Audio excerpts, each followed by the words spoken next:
साफ सुथरे बाथरूम के लिए मीठे सोडे में लिक्विड वॉशिंग सोप मिलाकर इसे बाथरूम की टाइलों पर अच्छी तरह लगा दें। 3 घंटों के बाद एक बाल्टी में पानी में सफ़ेद सिरका मिलाकर टाइलों को धोएं। हर तरह के दाग धब्बे दूर हो जाते हैं। जिस कमरे या किचन में छिपकली नज़र आए वहाँ मोर के चंद पर रख दें या किसी खूबसूरत बोतल या गुलदान में लगाकर सजा दें। फिर कभी छिपकली इस कमरे में नहीं आएगी। मैदा कमज़ोर हो तो 1 तोला साबूदाना 1 कप दूध में पकाकर सुबह शाम खाएं। चंद दिन के इस्तेमाल से मैदे की कमज़ोरी दूर हो जाएगी। माहवारी के दौरान नीम गर्म पानी में 2 चम्मच नमक डालकर नहाना मुफीद है। अगर हाथ जल जाए तो फौरन सरसों का तेल लगाएं, छाले नहीं पड़ेंगे। ब्लड प्रेशर के लिए लीमू का रस पीना दिल के अमराज में मुब्तला लोगों के लिए मददगार साबित होता है क्योंकि इसमें पोटेशियम मौजूद होता है। ये हाई ब्लड प्रेशर, चक्कर आना, मतली वगैरह को कंट्रोल करता है क्योंकि ये दिमाग और जिस्म को सुकून फराहम करता है, जहनी दबाव और डिप्रेशन को कम कर देता है।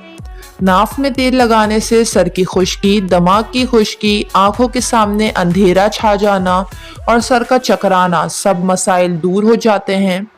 नाफ में तेल का लगाना निगाह को तेज करता है, सुस्ती, काहली और ढीलेपन को दूर करता है। रात को नीले रंग के कपड़े पहनकर सोने से मच्छर नहीं काटते क्योंकि नीला रंग मच्छरों को नजर नहीं आता है। अगर खारिश का मसला हो तो गुड़ की धूनी अपने जिस्म पर लेने से फौरन खारिश में आराम आ जाएगा। बुरी से बुरी खारिश भी ख़त्म हो जाएगी।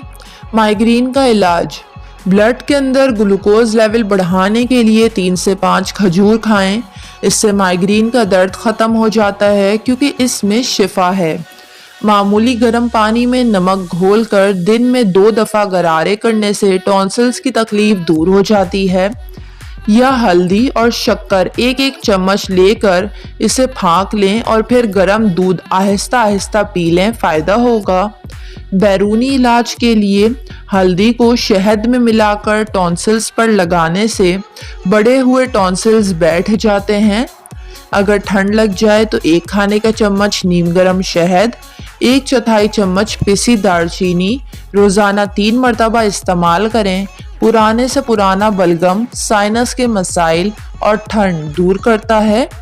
खस्ता फ्रेंच फ्राइज़ बनाने के लिए, अगर फ्रेंच फ्राइज़ बनाने के बाद नरम पड़ जाती हैं तो आलू काटने के बाद इसमें थोड़ा सा आटा और कॉर्नफ्लोर मिलाएं और कागज़ की भूरी थैली में डालकर अच्छी तरह हिला लें।